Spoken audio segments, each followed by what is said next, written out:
heated debate regarding which one of us is the best Batman. Right. Well, may the best Batman win.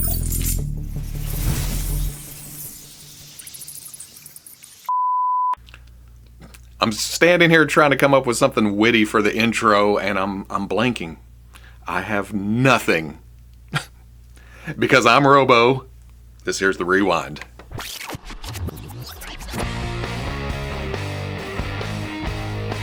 Now I know we just started, but we're going to slip into a video presentation.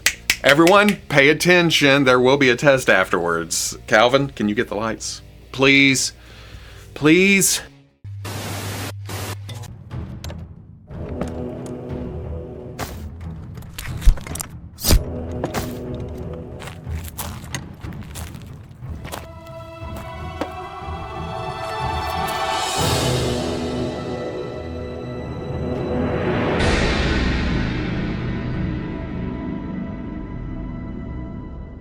Yes, you may remember the Frazetta Icon Collectibles Norseman from last week's Rewind intro, but I wanted to play it again because it sums up everything nicely. It's a kick-ass looking action figure based on a Frazetta painting. I guess that also sums everything up nicely. Basically, here's some sweet, sweet plastic for your hungry eyeballs. The reason I'm bringing it back around is because pre-orders open this week, so clicky on the link in the description. And I gotta say, this line hit the ground running. There was Dark Wolf from Fire and Ice. Tigra is shipping as we speak right now. They showed a Conan at San Diego Comic-Con. And then here's Norseman. More. For a little something out of left field, here is the Wandering Planet Toys Laurel and Hardy. Consider this another case of, I did not know I needed 1/12 scale super articulated versions of Laurel and Hardy until I saw this picture. And it's not like I'm a super fan of the duo. In fact, I'm not sure if I've ever seen any of their features all the way through. But that doesn't mean I don't want to see them immortalized in toy form. It makes it even more tempting. You put some plastic in front of me and, okay. And it also helps that these look good. I'm going to be putting my money where my mouth is when this Kickstarter opens because, again, I like the look, and two, just a little snippet of history for your shelf. Plus, if this can somehow stepping stone into Three Stooges or other acts from this time period, then I am all for it. Three Stooges was a staple in my house in the mornings before going to school when there wasn't any new cartoons on. Please, don't do that! That's not me trying to take away from Laurel and Hardy here. That's just me wish listing based on my own frame of reference and imagining a display of old black and white comedians. Oh, I'm wanting it more and more as I talk about it. And yes, I had to research too. Wandering Planet Toys have had successful Kickstarters in the past, but I'd never seen it before because it's smaller scale retro style figures based on Nancy Drew and The Prisoner. So they have experience in this process. I just don't think they've done anything like this. And this is right up my alley. So hopefully we'll see good things soon. Moving over to McFarlane Toys DC Multiverse, the Batman Forever Batmobile has been popping up in places for a while now. But I haven't been paying much attention to it because it was at a panel I wasn't able to attend, or it was teased while I was on the road. It's been a crazy month or two. So now that official pre-orders are up, we can look at the pretty promotional pictures. The version with light-up features and Alfred is the standard release, which is awesome because it doesn't lock a unique character behind exclusivity. It's not everywhere. It's on Big Bad Toy Store, Entertainment Earth, GameStop, and McFarlane's Toy Store, but there's more options out there. Then there's the gold label Amazon exclusive glow-in-the-dark Batman Forever Batmobile. No working lights, no Alfred, but glows green? And going back to the standard, the lights on it are green. I kind of get it, the marketing for that movie had a lot of green hues because of the Riddler, but I don't think this is right. Am I wrong? Even the description on McFarlane's own site says the engine panels, wheels, and undercarriage glowed blue when describing the Batmobile from the movie. I've seen some comments of people saying, well, they're gonna sell through on this and then come out with another one that does have blue, and I can't really argue with that prediction. I mean, we've seen it before. Also, the glow-in-the-dark version with no extra figure is only $20 cheaper than the... Well, okay, I'm mixing myself up. The deluxe is the standard, and the standard is the exclusive. So it's only a $20 price difference between the base model and then the version that comes with electronics and an extra figure. So it seems like a no-brainer on which version you want to go for here. Unless you absolutely do not want Alfred or have to change out batteries every now and then. I can't speak for everybody. So, yeah, it's out there. There's one version. They're both green, so you have choices. But this week also brought solicitations for the next wave of DC Multiverse collector editions. These were revealed back at San Diego Comic-Con, but like I said, I somehow managed to miss everything McFarlane related. So here I am seeing these pictures for the first time. Dark Knight Returns Batman was always going to happen. It's Batman, and there's several easy reuses from that series, that story. Yeah, there's a lot of different paint jobs you can do. And here, they've added the tear marks all over. But it's not just straight reuse. There's new heads, and there's that lamppost. So it's spruced up. It feels kind of worth that collector's edition price. Green Lantern gives options for both Abin Sur and Tomar Rhee, so you're going to need two of these if you want to display both of them, which would have been the case either way. If these were two separate releases, you would have had to buy two at standard price.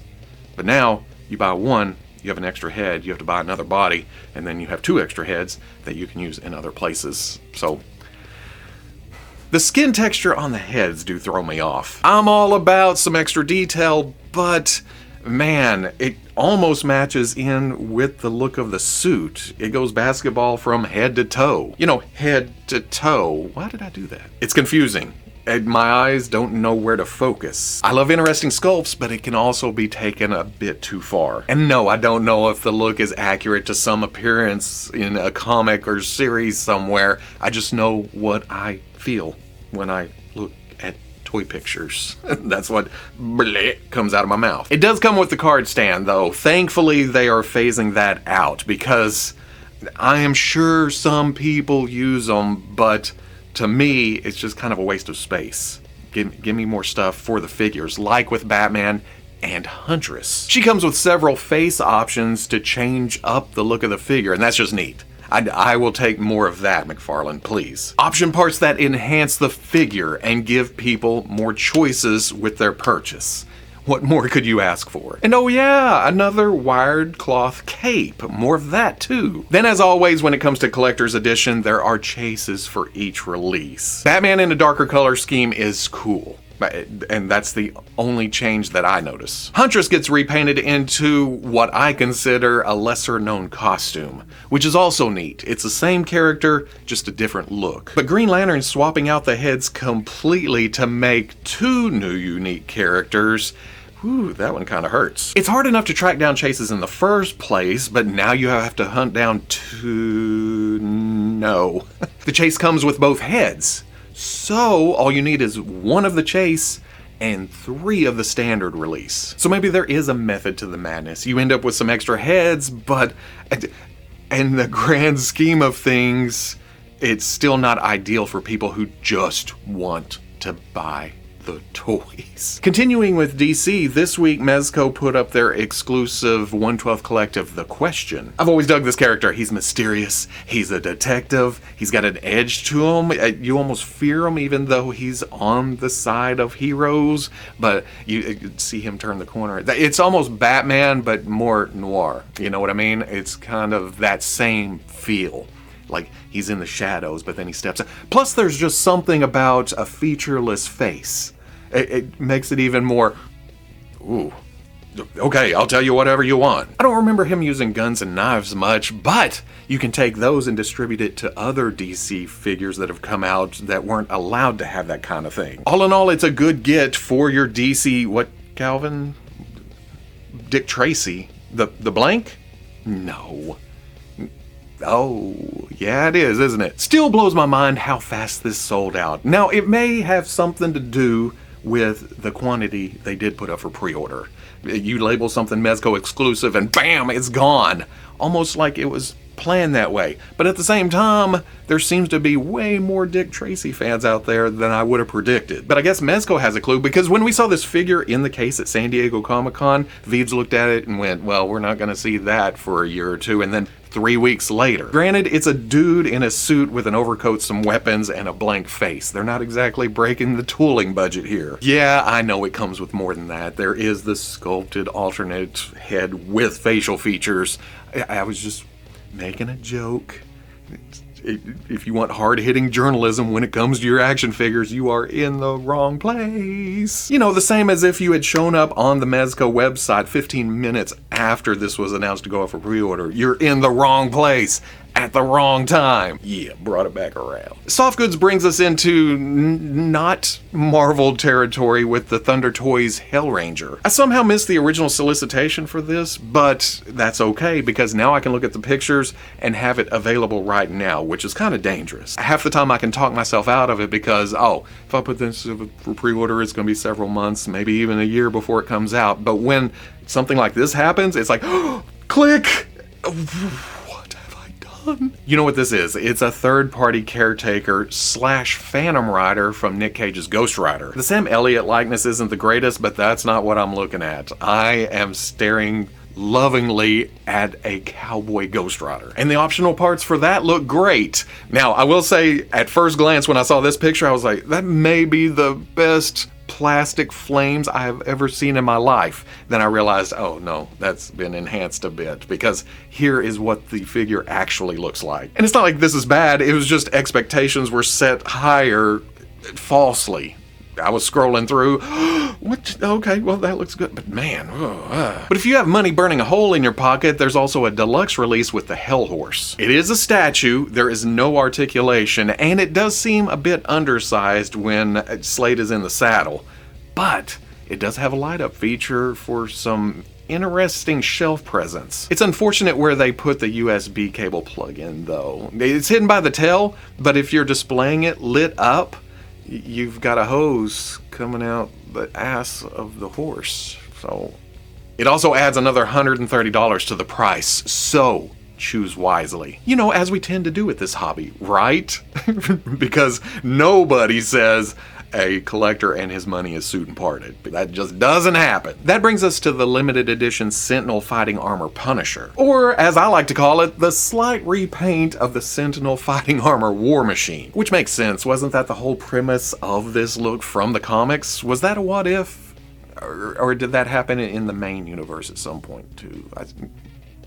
Either way, War Machine, with a Punisher skull on the torso that does look a little happy because of the curved line running horizontal right there. That does kind of, hey, prepare to be punished. There's also some white up at the helmet that isn't so skull-like, but it does give off that same feel. There is a tiny bit more to this though. War Machine came with one railgun and one rocket launcher pack. It seems the Punisher comes with 2 of each. I guess because he's gonna double up, have more firepower or something. It's the Punisher, but that's also War Machine, who is more armed than Iron Man, which is supposed to be the case, and then I guess if Punisher comes along, he's like, more guns, more punishing. And really the whole line shares a whole lot of parts between each release, so this is just par for the course. I will say between this and Marvel Legends, it's nice to see Punisher again after quite a while of him not being represented in plastic form. Speaking of Marvel Legends, we've already talked about the Amazon exclusive Doctor Strange and Wong 2-pack, but it went up for pre-order this week. That means better pictures, because previously all I was working on is photos I took from the back of the panel room of a screen that didn't come out all that great, and I'm half blind, so I was just looking at brightness and color up at the front of the room. Then I came home to the fan stream, which gave me a better idea of what I'm looking at, and that is Doctor Strange with some kind of dark possession going on. The new pictures give me an even better look at that, and whereas before I was in this mostly for Wong, I do kind of like this Doctor Strange. It's different from what we've gotten before. I love the look of the face and the darker color scheme to the clothing. But the main draw is still Wong. Us bald guys gotta stick together. Plus, it's a new, unique character for my Marvel comic shelf. So There we go. Oh, and then there's also the ghost dog that everyone seems to be going crazy for, and I'm just kind of like, oh, green translucent dog that I can sit on top of the Batman Forever Batmobile. Just have all kinds of green going on. That leaves the Dormammu head, which they do show on Doctor Strange's body, but it seems lighter and brighter than the single-release Dormammu head. Maybe that would be a nice upgrade to that? That way you can use every piece in the set at the same time. Well, not every piece, you know how that goes, but hey, options. To wrap all this up, Hasbro segues into Star Wars Black Series. Nothing Alderaan shattering, just two technically re-release figures, but there are some options going on. And the option for K2SO is that it's now packaged as Andor, so I guess he's showing up next season? I don't think anybody was questioning that, but this seals the deal. K2SO has been offered up a couple of times before, though. First in the original red boxes, remember those? And then the Rogue One specific packaging. Comparing the figures, or at least the promo pictures of the figures, it seems for this new release they removed the yellow bands around the hip sockets. That may be accurate to the show, or they somehow missed that paint app at the factory. Or one or the other. It's not glaringly obvious. I had to go digging like this. Bunch of the scuffs are the same. That's up here. Yellow's gone.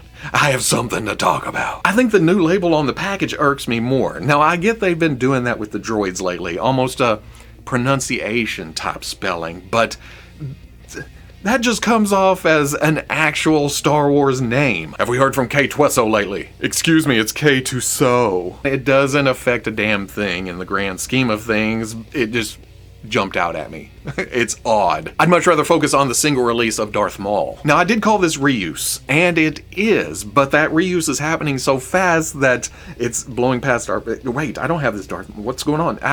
This is the third announcement of this body in the past few months. It's streamlined reuse, but it's Maul. Why wouldn't they hammer the hell out of that mold, especially when it looks as good as it does? That's just like printing money. First, there was the GameStop exclusive Phantom Menace 3-pack of Maul, Qui-Gon, and Obi-Wan. That's where they revealed the new sculpt, along with the soft goods robe. Then there was the San Diego Comic-Con exclusive Darth Maul with Sith Speeder, where they utilized that same new body, but swapped out the plastic lower robes with cloth. That way the figure could sit on the vehicle. The single release from this week uses the same body, goes back to the plastic lower robes of the 3-pack, and takes away the big heavy outer robe. So yeah, there's options. If you just want Maul, ba-bang. If you need Duel of the Fates, either because you missed out on the figures the first go around, or you want to upgrade your Qui-Gon and Obi-Wan because they have a new photo reel, there's this. Then if you want the Darth Maul with the blood fin, that is available on Hasbro Pulse right now. So there's choices, and they did it in a manner where we can make those choices, where we're not backtracking